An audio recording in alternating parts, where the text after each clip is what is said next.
One of the things that has been particularly upsetting are people that just seem to be playing fast and loose with their words. Most notably, by the way, when we talk about these people, we're talking about people like Lindsey Graham, who is, I think, a lunatic, which is exactly how Tucker Carlson described him. Hi, everyone. What's up, Clevy Nation? Welcome back to the channel. If you are meeting me for the first time, my name is Clevy, and it is so nice to meet you. You guys, we have another interesting video before us today, and this is titled Ben Shapiro versus Tucker Carlson. Who is right? As usual, smash the like button, share the video, and let's get started. Let's get to Tucker versus Ben Shapiro. Oh my gosh, the conservative world is melting down. You've got to take a side. What do you guys think? So very quickly to recap what has happened.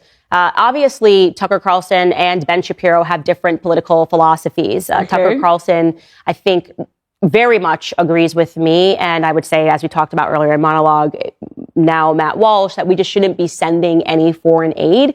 And one of the things that has been particularly upsetting are people that just seem to be playing fast and loose with their words. Most notably, by the way, when we talk about these people, we're talking about people like Lindsey Graham, who is, I think, a lunatic, which is exactly how Tucker Carlson described him when he wrote this on Twitter: "Hit Iran now, hit them hard," followed by Senator John Cornyn of Texas, "Target Tehran," like just tweeting.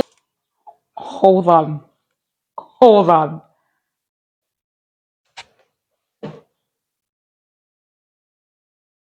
No, you didn't. No, you didn't.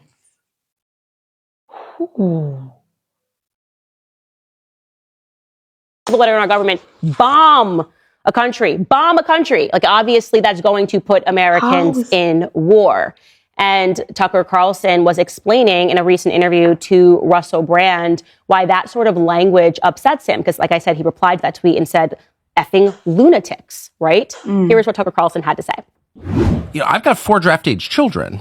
So if you're playing recklessly fast and loose with their lives, then I have a right to despise you. And I do.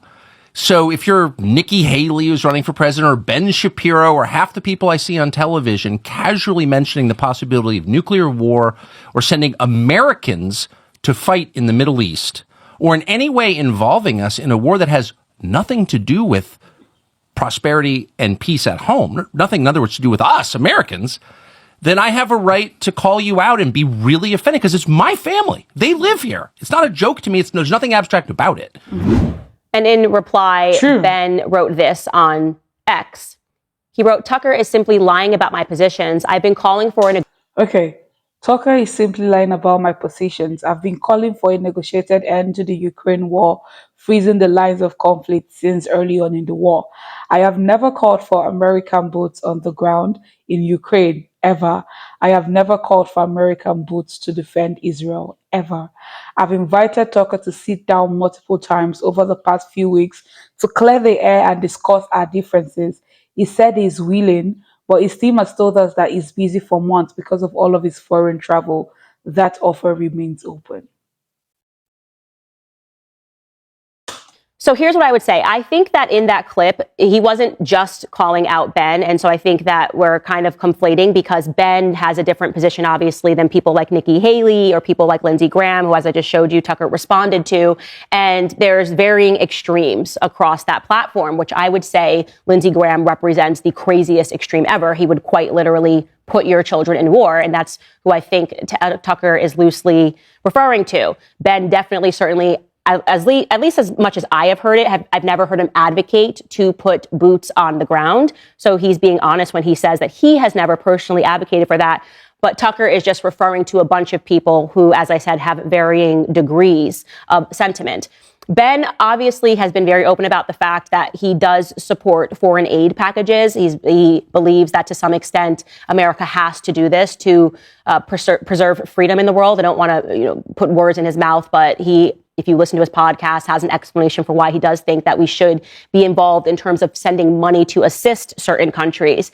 But Tucker doesn't believe that, because what Tucker is saying, and what I think that I would agree with what Tucker is saying, is that even if you send foreign aid, this could result in a war, right? You are aiding a further conflict. If you're sending money to Ukraine, that means that the war is not going to stop, right? Because now he's got more money, Zelensky, to be able to fund this war longer. And what can happen in that process is that the war can escalate. So it could ultimately end up with Americans then having to involve ourselves further, or just people hating us, right? How much. So what do you think, you guys? All right, like I usually say, the video starts from the comment section. That is where we are starting to, discuss and go, go deeper into this. So what do you think? Are you with the side that says it is okay to send foreign aid? All right. Or are you with the side of no, don't send anything. You're involving us into something that isn't our business. Like, it doesn't concern us. It doesn't concern our peace at home. It doesn't concern, prosperity at home. So don't send it. Are you with that, or are you with the people who say send it?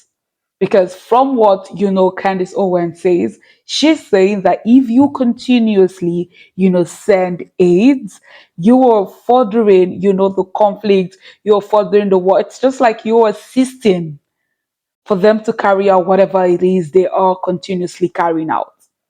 And are you also for the side who says, no, don't send anything, or send something, help those in need? You guys, where do you stand on this? Let me know in the comment section.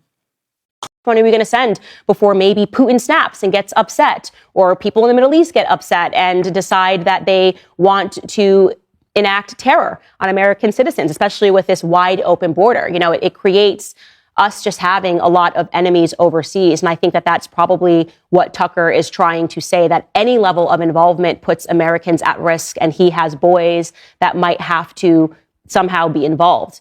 Now, obviously, there is no draft today, but there have been drafts in the past when there were world wars. And I think that is a fear that a lot of people have, that we're going to somehow end up in a world war because we are just supporting too much overseas, and also because we have lunatics like Lindsey Graham who are just saying things as if it represents the will of the American people. And he is saying things as a politician. It's very dangerous for him to be saying those things.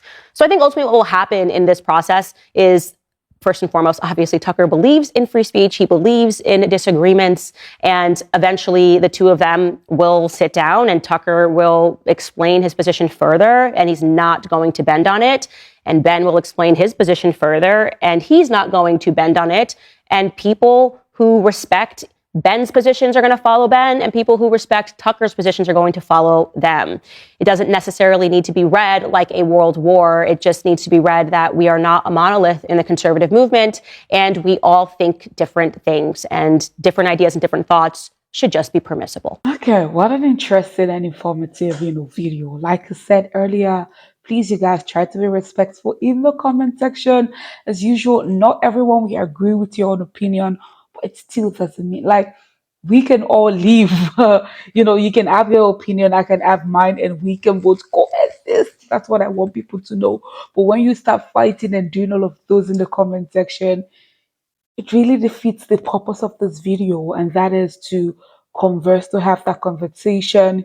We agree to disagree. All right. Or we disagree to agree. For you guys, as usual, the video starts in the comment section, and I will see you right there. Bye.